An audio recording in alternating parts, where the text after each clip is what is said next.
Prepare to be astonished. That's right. That signifies the return of Mr. Marty Wombacher and the Marty Monologues. Kind of like the Vagina Monologues, but with a real dick. And as I get my dial pad out here, we're going to get the phone a ring-a-ding-dinging, and we're going to see what Marty's got to lay on us this week. We're a minute late. Sorry, Marty. We're coming. Oh. And that was Vic Nasty interviewing Big Perm. Hell yeah. We'll get on to this next segment, and I've got him in the screening room. Oh, my goodness. Oh, hey, Marty. There? Yeah, the train has wrecked, my man, and completely gone off the tracks. How are you? I guess. I've been trying to say hello here for about 10 seconds, and no one answered. I forgot I had it checked to put you in the screening room, and I'm like, where's Marty? I'm like, oh, shit, he's in the screen room. Oh, man. I tell you, you scared me with that shaving answer. That's kind of threw me off track a little bit here. Hey, I really didn't. Real, man. I really didn't need to know that. Well, I apologize, but again, I keeps it real. Yeah, that's the way to do it. That's the way to do it. Hey, listen. So, Marty, each and every week you join us, my man, for the Marty Monologues. Right. Kind of like the Vagina Monologues, but with a real dick. Lay it on us. What do you got for us this week? This week I haven't really prepared anything. In fact, I just got home like 5 minutes ago. I was out on the road doing a pizza thing with a couple friends of mine. It'll be up on Tuesday. We went to Bloomington to a place called Grady's. We went on it's a place it's got pizza, and it's got you can get into go-karts, so traveling go-karts. We did that. It was really cool. But halfway home, I said to Scott, who was driving, I'm like, oh, fuck, I got to do my monologue thing. I didn't do anything. Well, I thought one thing I'd do this week is ask you guys a question and see how you answer it, and then I'll give you my answer. It's a question I've asked a lot in the last couple of years, and it's just always interesting to me to see people's take on it. So are you guys ready for this? Yes, sir. Who would you like first? All right, I'll start out with you, Big Perm, then we'll go over to Vic Nasty, and then I'll give you my take on it. All right, lay it on me. All right, here's the Big Perm. It's like, and then the same one will go to Vic Nasty and follow it up. Just say you're standing, just say anywhere in the Northwoods Mall or somewhere, and a CIA agent comes up to you and says, you see that switch over there on the wall? And you're like, yeah. And he says, if you go, we've been watching you for a long time, and you're the guy we picked to do this. Now, if you go over there and you flick that switch, the Internet will be gone, and nobody will ever remember that they ever had it, including you. So no one will miss the Internet. If you flick it off, it'll be gone, including email, and it'll never come back. But nobody will ever miss it because no one will ever remember that they ever had it. Would you flick that switch off? No. I would not. No. Why? Unfortunately, I've become a slave to some bits of technology. Right, but I mean, here's the key to this, though, is you're a slave now, but if you flicked it off, you wouldn't be anymore because you wouldn't remember that you ever had it. So you got to think about that, too. You know, it would make the girlfriend happy because I wouldn't be on Facebook all the time. And you wouldn't be jerking off to Internet porn. No, and I mean, that's like 3 or 4 times a week, man. I get chafed every once in a while. 3 or 4 times a week? I do it 3 or 4 times a day. Damn it. Suckers on overdrive. Oh, shit, I'm slacking. Which leads me, and I shouldn't go off on it, leads me to another question, though, is like, does anyone jerk off to print material anymore? No. I can't remember the last time. It must have been the late 90s. I mean, again, this is going way off track because I've got nothing prepared, but it's like, I remember the last time I really got into jerking off to a print thing, it's when Drew Barrymore was in Playboy, and this has to be back in like 1997 or so. She was nude in Playboy, and I've always loved Drew Barrymore. And I always tell people I had this Playboy forever until I think it just like turned to dust because I jerked off to it so well much. used. And it was just gone one day. It was just, like I said, gone. But I don't know if anyone jerks off to Playboy or print material or anything like that because of the Internet. So, Vic Nasty, would you flip the switch? I'm hitting it quick. As soon as he says it, I'm hitting the son of a bitch. Because one thing I have learned about the Internet, the only thing worse than no information is too much information, and people giving their wrong-ass opinions about everything that goes on. All the false information is ridiculous. All the hoaxes, right. All the false information is just bullshit. I'm hitting it. No, see, I would too.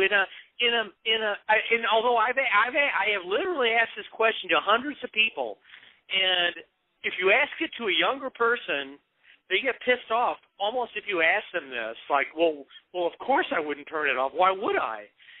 And to me, I would turn it off in a heartbeat, because even though I do a blog and it's like we're on the internet right now, I wouldn't have gotten to know you guys without it. It's like without the internet, I mean, I remember back when I did my magazine, People of Peoria, that was a shitload of work. And there wasn't a lot of people that could, and I focused so hard and I worked so hard that I did it, and it was a big success. Now everybody and their brother is a blogger, they're a writer, they're an artist, because they throw this shit up online because anyone can do it. And it's made it just an instant. I mean, another thing, again, going off the whole lines here, but going along with the Playboy thing, another thing like with the internet that I hate is it's like there's this instant gratification to where you can't wait for things, or you can't like treasure things anymore. When I first found out about YouTube, I was like, wow. Somebody said, have you heard about YouTube? I'm like, no, what is it?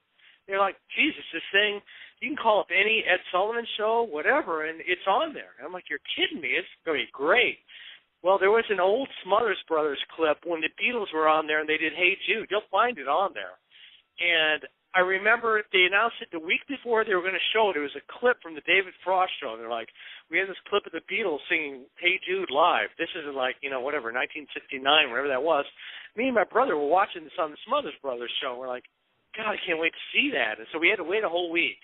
So the whole week we're waiting and waiting to see it. And finally, it comes on, and you knew outside of a summer rerun, that's the last time you were ever going to see that shit. So we watched it, and you, tried to memorize it because it was the Beatles doing Hey Jude live. Well, decades later, we get YouTube, and the first thing I did was type in Smothers Brothers because I hadn't seen it in years. But I had a memory of it, of, this anticipation of, waiting to see it and then watching it with my brother and, it's like, wow, it was great. And so I called it up on YouTube, and sure enough, it's there. You can find it if you do it now. If you Google or if you go onto YouTube and you search Smothers Brothers, Hey Jude, Beatles, it'll come right up. And it did. And I watched it 20 times. And I never want to see that fucking thing again. And it's like it ruined the memory of that for me. And it's like Vic Nasty said, there's too much information now. It's like, to me, the internet has just wrecked so much stuff. It's wrecked porn. It's wrecked writing letters. No one writes letters anymore. It's killed so many jobs. That's just insane. Well, Marty, let me get your take on this. Let me get your take on this. Yeah. The recent events down in Ferguson, Missouri, with the riots and the protests and all, it saw just a huge mass of media, and I'm putting that in quotation marks. You saw a lot of people out there with just cell phones streaming video, calling themselves the media, and I think 3/4 of the media presence in Ferguson was, from the internet. Right.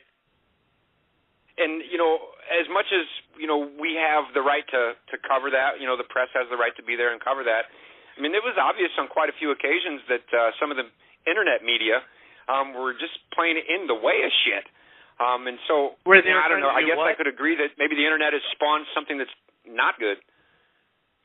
I don't know, and again, it allows anyone to be what you want to call the media. Anybody with a cell phone now thinks that they're a journalist without paying any kind of dues for it. And yeah, you can record stuff, you can do something, and it solves some stuff as far as cops coming in doing stuff unlawful. It's good to record that kind of information, but it also allows, I think, this unnecessary medium of people who think they're doing stuff that they really haven't paid dues to be doing. I mean, I feel like I can call myself a writer. I mean, I wrote for the Pekin Daily Times. I moved to New York. I wrote for the New York Post. I wrote for the Daily News. I wrote for New York Newsday, Time Out New York. I really busted my ass to write for places.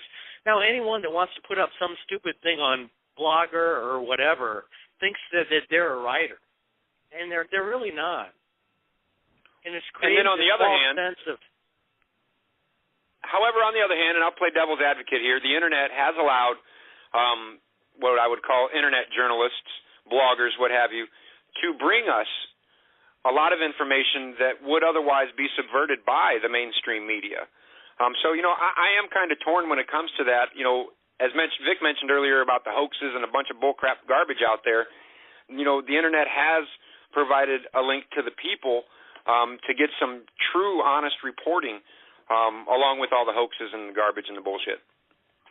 But that was always out there. The thing of it is, it eliminated lazy people. I mean, I did my own magazine here in Peoria from 1990 to 93, before the Internet was ever around.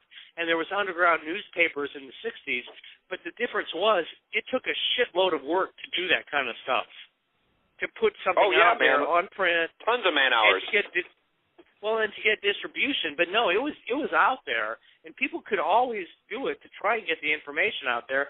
Now it's just like you've got all these lazy people, and, yeah, it does allow more information to get out there, but I don't know. To me, it's like back in the day you worked to get your craft together, and I don't know. If I could turn the Internet off, I would turn that fucking thing off. I think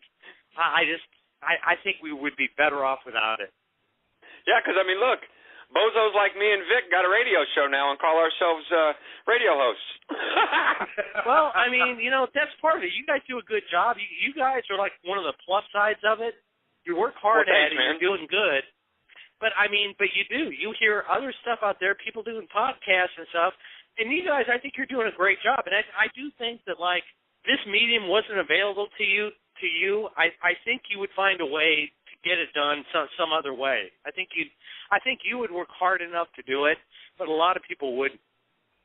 Yeah, there's always a basement somewhere, an AM radio station we could get on. Right. I mean, no. There would be some way for you guys to find a way to do this if there wasn't the Internet. And there's just, I mean, it's just created such a glut of crap out there that it's hard to rise above a lot of it. I mean, I'm doing a blog and... It's taken 20 years for me to have my first problem with the Internet. It's taken 20 years, and now the problem is whenever a news story comes across, I have to double and triple check it with other news sources just to even make sure it's right before I even say anything about anything, or I'm going to look like a fucking idiot. That's score me. Yeah, I know. It's a tough thing. I have a love-hate with the Internet. I mean, I'm on it all the time.